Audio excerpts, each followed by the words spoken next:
بسم اللہ الرحمن الرحیم۔ آج کے خطبے کا عنوان اسلام میں نماز کی اہمیت اتنی کیوں ہے۔ الحمدللہ والصلاۃ والسلام علی رسول اللہ، اما بعد۔ تمام تعریفیں اللہ کے لیے ہیں، ہم اس کی تعریف بیان کرتے ہوئے اسی سے مدد کے طلبگار ہیں اور اپنے گناہوں کی بخشش بھی مانگتے ہیں۔ میں گواہی دیتا ہوں کہ اللہ کے سوا کوئی بھی معبود برحق نہیں، وہ یکتا ہے، اس کا کوئی بھی شریک نہیں۔ اور میں یہ بھی گواہی دیتا ہوں کہ محمد صلی اللہ علیہ وسلم اللہ تعالیٰ کے بندے اور اس کے رسول ہیں۔ اللہ تعالیٰ کی جانب سے آپ پر، آپ کی آل اور صحابہ کرام پر ڈھیروں سلامتی اور رحمتیں ہوں۔ حمد و ثنا کے بعد اے مسلمانوں، اللہ کے ہاں سب سے بڑا عمل توحید عبادت ہے، اور توحید کے بعد افضل ترین نیکی اسلام کا دوسرا رکن ہے، جو کہ سراپا عظمت اور ذکر الہی اور خشوع و خضوع ہے۔ حتیٰ کہ اللہ تعالیٰ نے اس رکن کو ایمان سے موسوم کیا اور فرمایا، اور اللہ تعالیٰ تمہارے ایمان کو ضائع نہیں کرے گا۔ یہی اسلام کا ستون ہے۔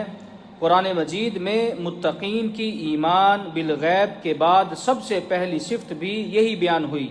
اس سے بڑھ کر آپ صلی اللہ علیہ وسلم کی آنکھوں کی ٹھنڈک اور آپ کی امت کو آخری وصیت بھی اسی کے بارے میں تھی کہ نماز اور اپنے نوکروں کا خیال رکھنا۔ رواہ احمد۔ جو نماز قائم کرے گا وہی دیندار ہے، اور جو نمازیں ضائع کر دے وہ دیگر اعمال سے زیادہ ہی لاپرواہی برتے گا۔ نماز مشرک قائم کرے تو اس کے لیے بھی باعث پناہ ہے۔ چنانچہ اللہ تعالیٰ نے قرآن مجید میں فرمایا، جب حرمت والے مہینے ختم ہو جائیں تو جہاں بھی مشرکین کو پاؤ ان سے قتال کرو، انہیں پکڑو، اپنے حصار میں لو اور ان کے لیے کمین گاہوں میں رصد لگا کر بیٹھو۔ اگر وہ توبہ کر لیں، نماز اور زکوٰۃ ادا کریں تو ان کا راستہ چھوڑ دو۔ یہی نماز جان و مال کے بچاؤ کا ذریعہ ہے۔ چنانچہ فرمان رسالت ہے، مجھے لوگوں سے اس وقت تک قتال کرنے کا حکم دیا گیا ہے جب تک وہ لا الہ الا اللہ محمد رسول اللہ کی گواہی اور نماز و زکوٰۃ کی ادائیگی شروع نہ کر دیں۔ چنانچہ لوگ یہ کام کرنے لگ جائیں تو ان کے مال و جان میری طرف سے محفوظ ہو جائیں گے۔ صرف اسلامی حق یعنی زکوٰۃ و فطرانہ کے مطابق لیا جائے گا اور ان کا حساب اللہ کے ذمے ہوگا۔ رواہ البخاری۔ نماز قائم کرنے سے اخوت و بھائی چارہ پیدا ہوتا ہے، اسی لیے اللہ تعالیٰ نے ارشاد فرمایا، اگر وہ توبہ کے بعد نمازیں پڑھنے لگیں تو وہ تمہارے بھائی ہیں۔ نماز کی قدر و منزلت اور انفرادیت کے باعث اللہ تعالیٰ نے اپنے انبیاء و رسل پر بھی اسے فرض کیا۔ چنانچہ ابراہیم، اسحاق، یعقوب علیہ السلام پر نماز قائم کرنے کی وحی کی اور فرمایا، اور ہم نے ان کی طرف نیکیاں، نمازیں اور زکوٰۃ ادا کرنے کی وحی کی۔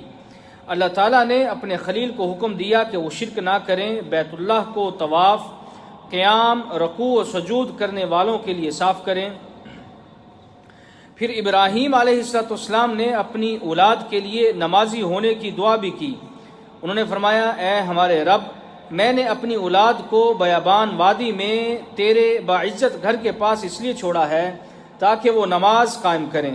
چنانچہ اللہ تعالیٰ نے اسماعیل علیہ السلام کی تعریف کرتے ہوئے قرآن مجید میں یہ فرمایا، اسماعیل اپنے گھر والوں کو نماز اور زکوٰۃ کا حکم دیا کرتے تھے، وہ اپنے رب کے ہاں برگزیدہ بندے تھے۔ موسیٰ علیہ السلام سے اللہ تعالیٰ نے براہ راست گفتگو کی اور توحید کے بعد سب سے پہلے نماز ہی کو فرض کیا۔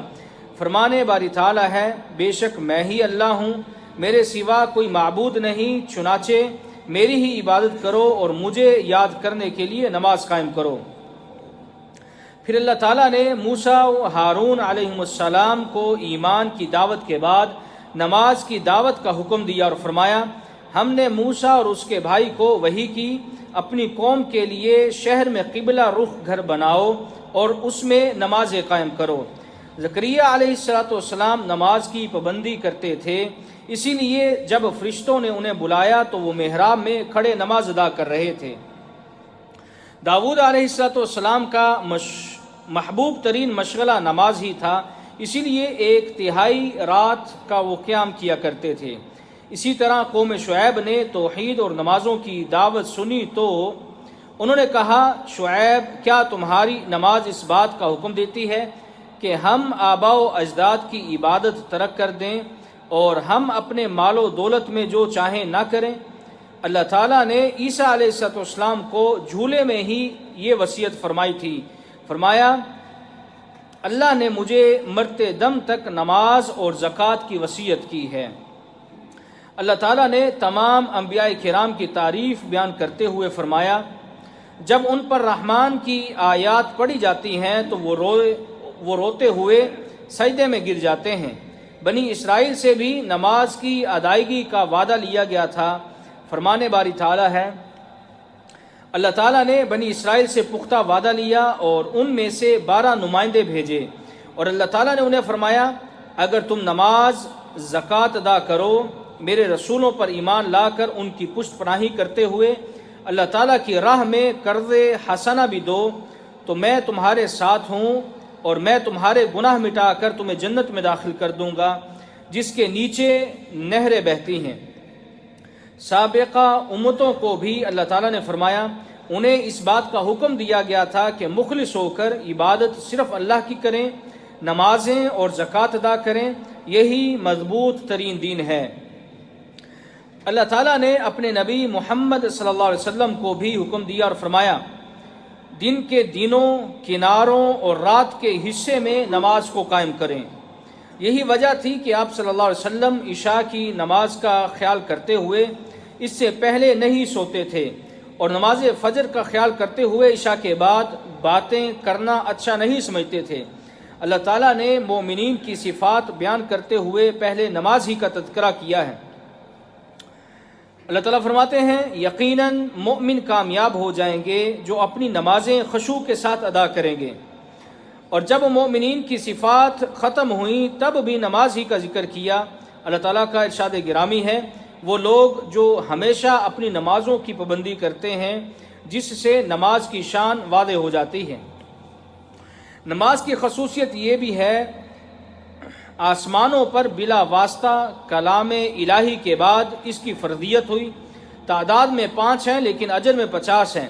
اللہ تعالیٰ نے قرآن مجید میں حکم دیتے ہوئے اسے فرض قرار دیا، ان الصلاۃ کانت علی المؤمنین کتابا موقوتا، بے شک نماز مومنوں کے لیے وقت مقررہ پر فرض ہے۔ نماز امن ہو یا خوف، سفر ہو یا قیام، بیماری ہو یا تندرستگی، سوائے حائضہ اور نفاس والی خواتین کے علاوہ ہر شخص پر فرض ہے۔ بچوں کو 7 سال کی عمر میں نماز کا حکم دیا جائے گا اور 10 سال کی عمر میں سزا دی جائے گی۔ نماز کی قبولیت بدن، لباس اور جگہ کی طہارت کے ساتھ مشروط ہے۔ نماز کے دوران نقل و حرکت، کھانا پینا اور بات چیت منع ہے۔ یہ پابندی کسی اور عبادت میں نہیں کیونکہ نمازی اللہ سے راز و نیاز کی باتیں کرتا ہے۔ اللہ تعالیٰ نمازی کے چہرے کی طرف ہوتا ہے اور سجدے کی حالت میں انسان اللہ کے قریب تر ہوتا ہے۔ نماز اللہ کے ہاں محبوب ترین عمل ہے، اسی لیے نبی اکرم صلی اللہ علیہ وسلم سے پوچھا گیا کہ اللہ کے ہاں کون سا عمل محبوب ہے، تو آپ نے فرمایا وقت پر پڑھی گئی نماز۔ اس کے بعد پوچھا کہ کون سا عمل، تو آپ نے فرمایا کہ والدین کے ساتھ اچھا سلوک کرنا۔ رواہ البخاری۔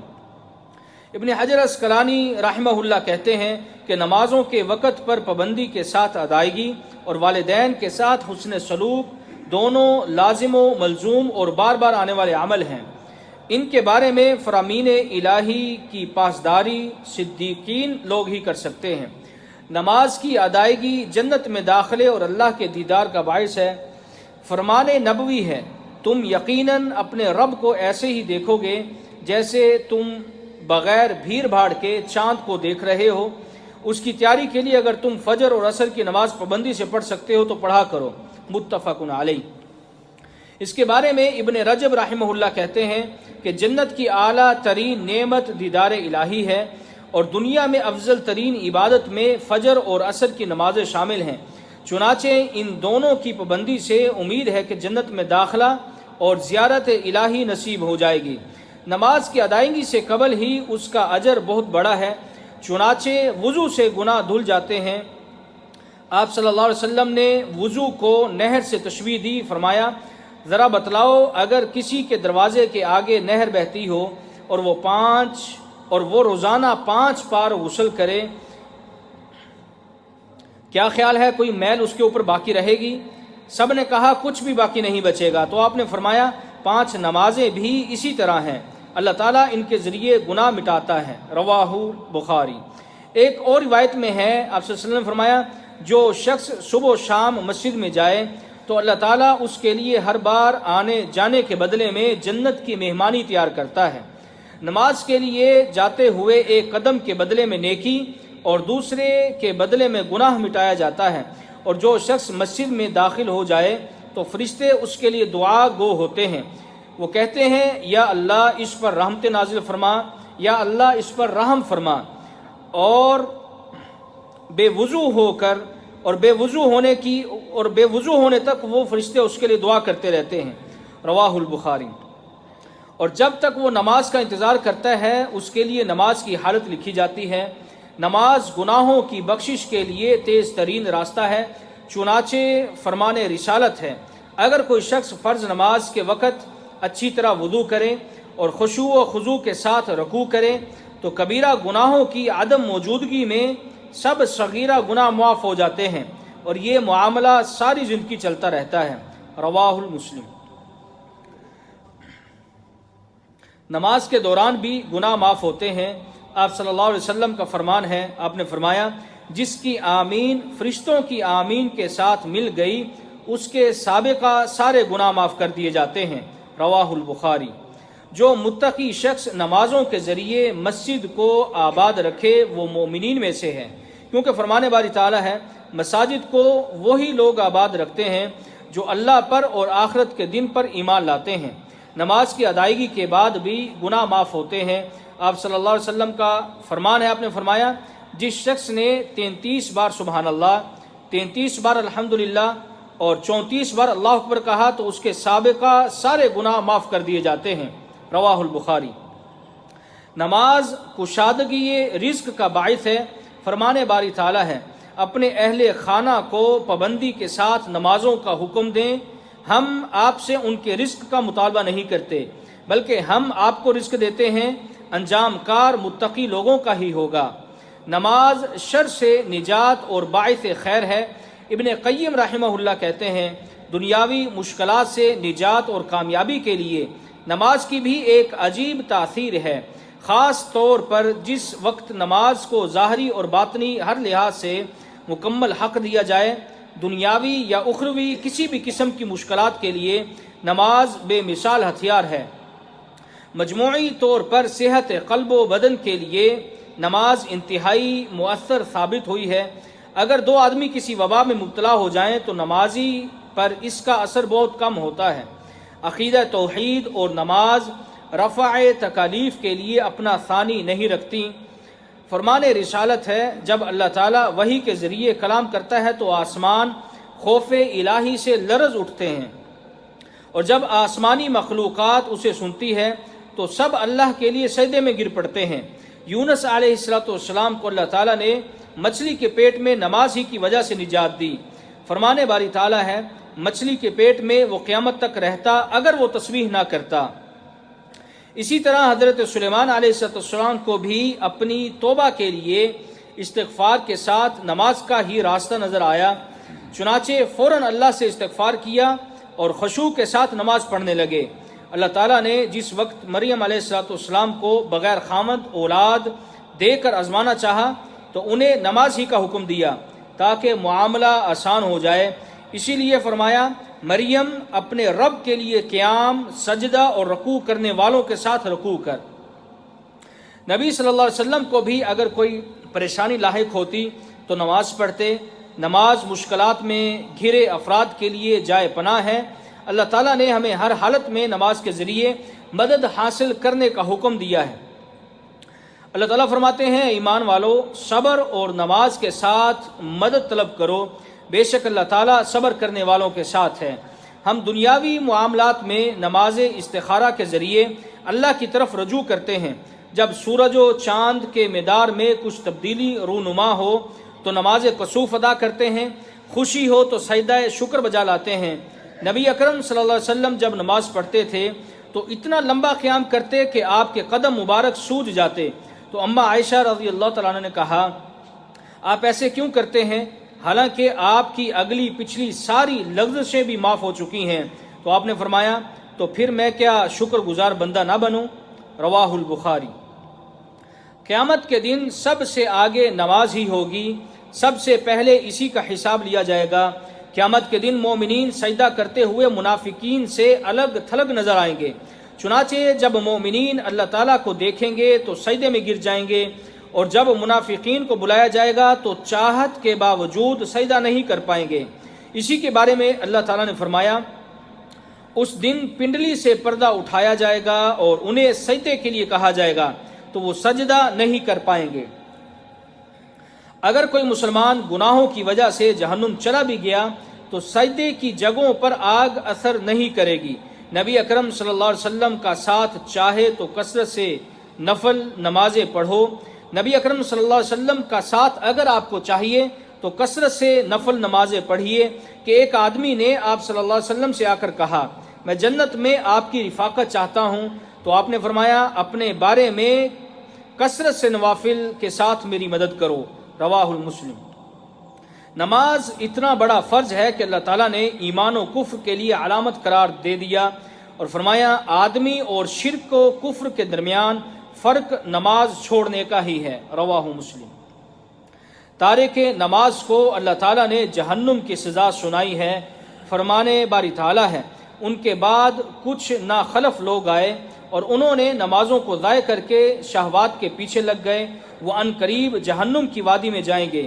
اور کفار کو جب کہا جائے گا کہ تمہیں کس نے جہنم میں ڈال دیا، تو وہ کہیں گے کہ ہم نماز نہیں پڑھا کرتے تھے۔ حضرت عمر بن خطاب رضی اللہ تعالیٰ عنہ کہتے ہیں کہ نماز چھوڑنے والے کا اسلام میں کوئی حق نہیں۔ اے مسلمانوں، مومن وہی ہے جو نماز کی پابندی کرتے ہوئے اہل خانہ کو بھی نماز کا حکم دیتا ہے۔ یہی انبیاء کرام کا طریقہ تھا۔ نماز کامیابی کی کنجی اور تکالیف سے نجات کی باعث ہے۔ نماز ہی میں خوشحالی، کامیابی، سکون، مالی برکت، فراخی رزق، گھروں کا سکون اور نیک اولاد، الغرض ہر طرح کی کامیابی راز پوشیدہ ہے۔ سورج ڈھلنے سے لے کر رات چھا جانے تک نمازیں پڑھو اور فجر کے وقت قرآن پڑھو، کیونکہ فجر کے وقت تلاوت قرآن پر فرشتے نازل ہوتے ہیں۔ اے مسلمانوں، اللہ تعالیٰ نے بندوں پر مسجد میں باجماعت نماز ادا کرنا فرض کیا ہے اور فرمایا، اور رکوع کرنے والوں کے ساتھ رکوع کرو۔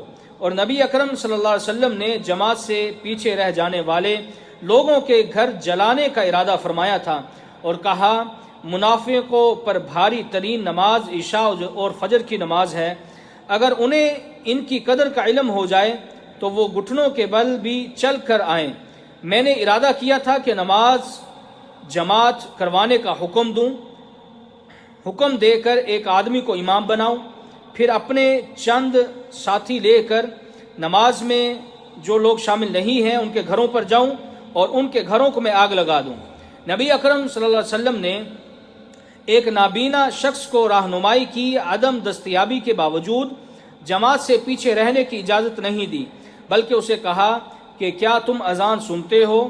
تو اس نے کہا، ہاں نبینا ہوں لیکن اذان سنتا ہوں۔ تو آپ صلی اللہ علیہ وسلم نے فرمایا، تو پھر جماعت میں حاضر ہو۔ رواہ مسلم۔ سستی اور کاہلی مت کرو، جماعت کے ساتھ نماز ادا کرو۔ نماز چہرے کا نور، ایمان کی علامت، شرح صدر اور بلند مقام کا باعث ہے۔ تم اللہ کو یاد رکھو، جو صاحب عظمت و جلالت ہے وہ تمہیں یاد رکھے گا۔